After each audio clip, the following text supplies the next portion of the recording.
10. The other side of the tracks, Clover, sits a few rolling hills off Route 360 in Southern Virginia, just past Difficult Creek on the banks of the River of Death. I pulled into town under a blue December sky, with air warm enough for May, a yellow post-it note with the only information Sonny had given me stuck on my dashboard. They haven't found her grave. Make sure it's day, there are no lights, gets darker than dark. Ask anybody where Lax Town is. Downtown Clover started at a boarded-up gas station with RIP spray painted across its front, and ended at an empty lot that once held the depot where Henrietta caught her train to Baltimore. The roof of the old movie theater on Main Street had caved in years ago, its screen landing flat in a field of weeds. The other businesses looked like someone left for lunch decades earlier and never bothered coming back. One wall of Abbott's clothing store was lined with boxes of new Red Wing work boots stacked to the ceiling and covered in thick dust. Inside its long glass counter, beneath an antique cash register, lay rows and rows of men's dress shirts, still folded starch stiff in their plastic. The lounge at Rosie's restaurant was filled with overstuffed chairs, couches, and shag carpet, all in dust-covered browns, oranges, and yellows. A sign in the front window said, "Open 7 days," just above one that said closed. At Gregory and Martin Supermarket, half-full shopping carts rested in the aisles next to decades-old canned foods, and the wall clock hadn't moved past 6:34, since Martin closed up shop to become an undertaker sometime in the 80s. Even with kids on drugs and the older generation dying off, Clover didn't have enough death to keep an undertaker in business. In 1974, it had a population of 227. In 1998, it was 198. That same year, Clover lost its town charter. It did still have several churches and a few beauty parlors, but they were rarely open. The only steady business left downtown was the one-room brick post office, but it was closed when I got there.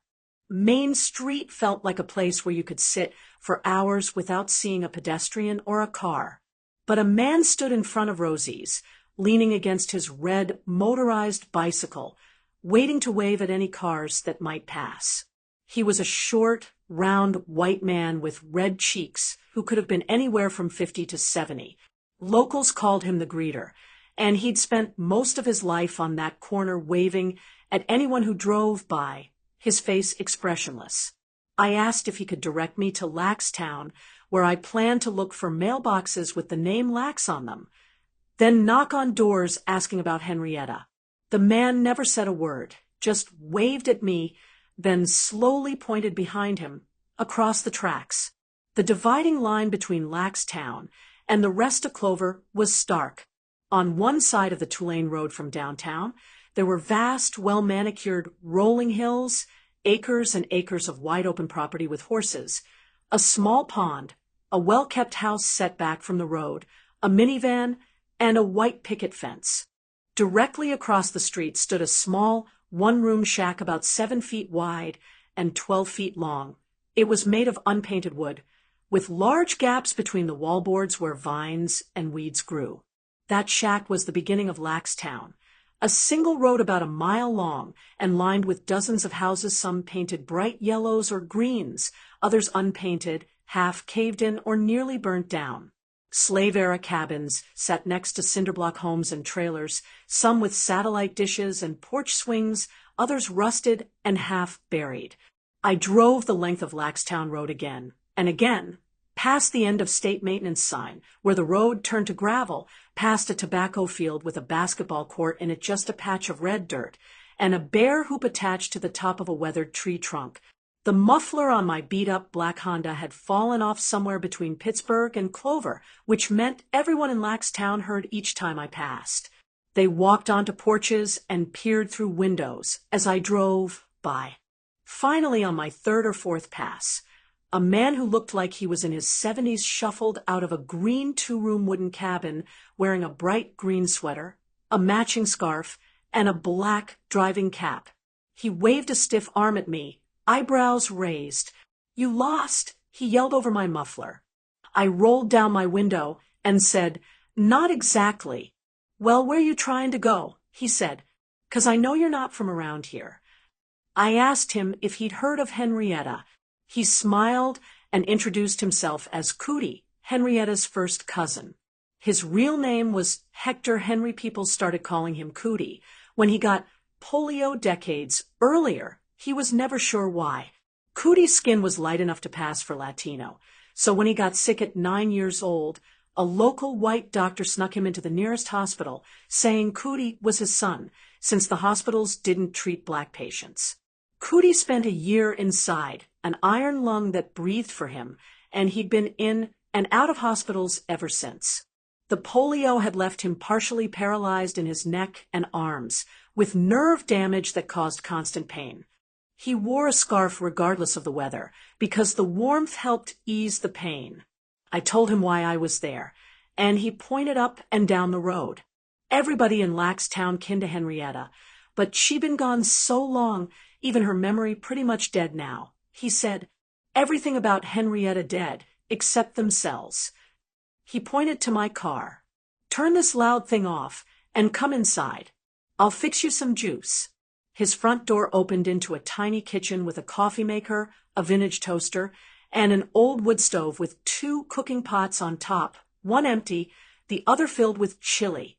He'd painted the kitchen walls the same dark olive green as the outside and lined them with power strips and fly swatters. He'd recently gotten indoor plumbing, but still preferred the outhouse. Though Cootie could barely move his arms, he'd built the house on his own, teaching himself construction as he went along, hammering the plywood walls and plastering the inside. But he'd forgotten to use insulation, so soon after he finished it, he tore down the walls and started over again.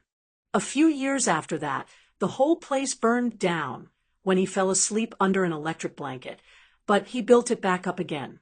The walls were a bit crooked, he said, but he'd used so many nails, he didn't think it would ever fall down. Cootie handed me a glass of red juice and shooed me out of the kitchen into his dark, wood-paneled living room. There was no couch, just a few metal folding chairs and a barber's chair anchored to the linoleum floor, its cushions covered entirely with duct tape. Cootie had been the Laxtown barber for decades.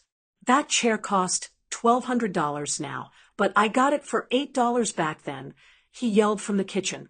Haircut wasn't, but $1 sometimes. I cut 58 heads in one day. Eventually he quit because he couldn't hold his arms up long enough to cut. A small boom box leaned against one wall, blaring a gospel call-in show, with a preacher screaming something about the Lord curing a caller of hepatitis. Cootie opened a folding chair for me, then walked into his bedroom. He lifted his mattress with one arm, propped it on his head, and began rummaging through piles of paper hidden beneath it.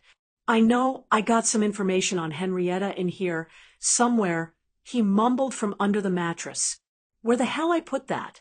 You know, other countries be buying her for $25, sometimes $50. Her family didn't get no money out of it." After digging through what looked like hundreds of papers, he came back to the living room. "This here the only picture I got of her," he said, pointing to a copy of the Rolling Stone article with the ever-present hands-on-hips photo. "I don't know what it say. Only education I got. I had to learn on my own. But I always couldn't count, and I can't hardly read or write my name 'cause my hand's so jittery." He asked if the article said anything about her childhood in Clover. I shook my head no. Everybody liked Henrietta 'cause she was a very good condition person. He said, "She just lovey-dovey, always smilin', always taking care of us when we come to the house. Even after she got sick, she never was a person who say, 'I feel bad, and I'm going to take it out on you.' She wasn't like that, even when she houldn't. But she didn't seem to understand what was going on. She didn't want to think she was going to die." He shook his head. "You know, they said if we could get all the pieces of her together, she'd weigh over 800 pounds now," he told me. "And Henrietta never was a big girl. She just still growing." In the background, the radio preacher screamed, "Hallelujah," over and over as Cootie spoke. "She used to take care of me when my polio got bad," he told me. "She always did say she wanted to fix it. She couldn't help me 'cause I had it before she got sick, but she saw how bad it got. I imagine that's why she used them cells to help get rid of it for other folk." He paused. "Nobody round here never understood how she dead, and that thing's still livin'. That's where the mystery's at." He looked around the room, nodding his head toward spaces between the wall and ceiling where he'd stuffed dried garlic and onions. "You know, a lot of things they man-made," he told me, dropping his voice to a whisper. "You know what I mean by man-made, don't you?" I shook my head no. "Voodoo," he whispered. "Some people's is sayin' Henrietta's sickness and themselves was man or woman-made. Others say it was doctor-made." As he talked, the preacher's voice on the radio grew louder, saying, "The Lord, he's going to help you, but you got to call me right now. If my daughter or sister had cancer, I would get on that phone, 'cause time's running out." Cootie yelled over the radio. "Doctors say they never heard of another case like Henrietta's. I'm sure it was either man-made or spirit-made, one of the two." Then he told me about spirits in Laxtown that sometimes visited people's houses and caused disease. He said he'd seen a man's spirit in his house, sometimes leaning against the wall by his wood stove, other times by the bed. But the most dangerous spirit, he told me, was the several-ton headless hog he saw roaming Laxtown years ago with no tail.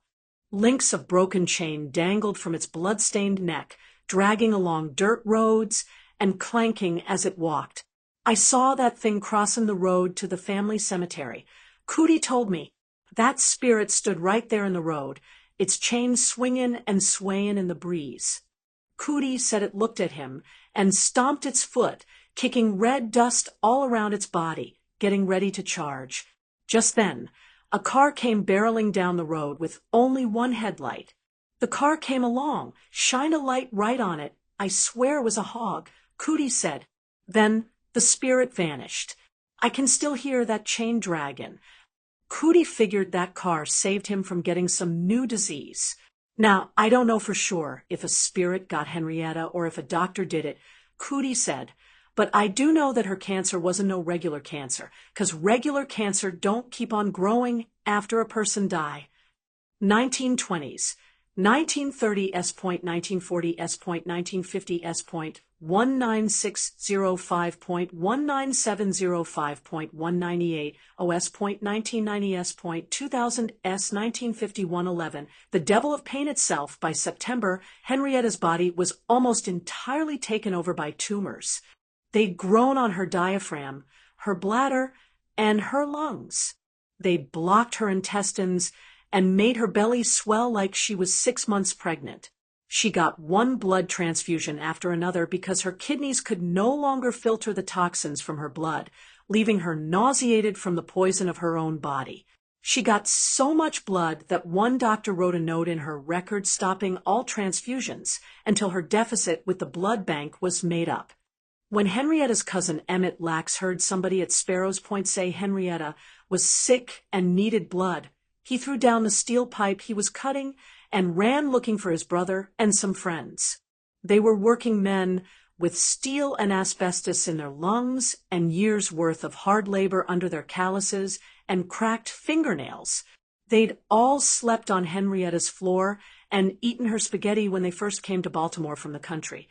And any time money ran low, she'd ridden the streetcar to and from Sparrow's Point to make sure they didn't get lost during their first weeks in the city.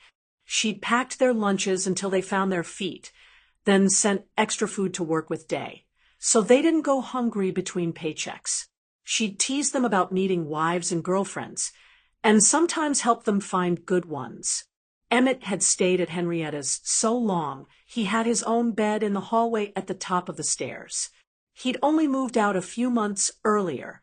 The last time Emmett saw Henrietta, he'd taken her to visit Elsie in Crownsville. They found her sitting behind barbed wire in the corner of a yard outside the brick barracks, where she slept. When she saw them coming, she made her bird-like noise, then ran to them and just stood, staring.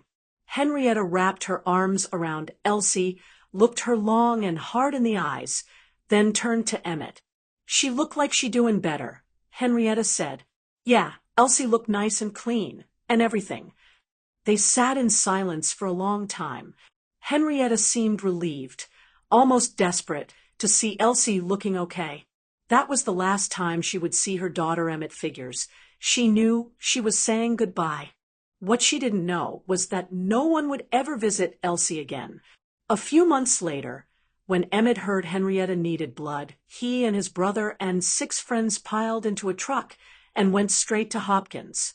A nurse led them through the colored ward, past rows of hospital beds, to the one where Henrietta lay. She'd withered from 140 pounds to about 100. Sadie and Henrietta's sister Gladys sat beside her, their eyes swollen from too much crying and not enough sleep. Gladys had come from Clover by Greyhound as soon as she got word Henrietta was in the hospital. The two had never been close, and people still teased Gladys, saying she was too mean and ugly to be Henrietta's sister. But Henrietta was family, so Gladys sat beside her, clutching a pillow in her lap. A nurse stood in the corner watching as the 8 big men crowded around the bed. When Henrietta tried to move her arm to lift herself, Emmett saw the straps around her wrists and ankles attaching her to the bed frame. "What you doing here?" Henrietta moaned. "We come to get you well," Emmett said to a chorus of yes from the other men. Henrietta didn't say a word. She just lay her head back on the pillow. Suddenly her body went rigid as a board. She screamed as the nurse ran to the bed, tightening the straps around Henrietta's arms and legs to keep her from thrashing onto the floor as she'd done many times before. Gladys thrust the pillow from her lap into Henrietta's mouth to keep her from biting her tongue as she convulsed in pain. Sadie cried and stroked Henrietta's hair. "Lord," Emmett told me years later, Henrietta rose up out that bed wailin' like she'd been possessed by the devil of pain itself. The nurse shooed Emmett and his brothers out of the ward to the room designated for colored blood collection, where they donate 8 pints of blood. As Emmett walked from Henrietta's bedside, he turned to look just as the fit began to pass, and Gladys slid the pillow from Henrietta's mouth. "That there's a memory I'll take to my grave," he told me years later. When the pains hit, looked like her mind just said, "Henrietta, you best leave." She was sick like I never seen. Sweetest girl you ever want to meet, and prettier than anything. But them cells, boy, them cells of hers is something else. No wonder they never could kill them. That cancer was a terrible thing. Soon after Emmett and his friends visited, at 4 o'clock on the afternoon of September 24th, 1951, a doctor injected Henrietta with a heavy dose of morphine and wrote in her chart, "Discontinue all medications and treatments except analgesics."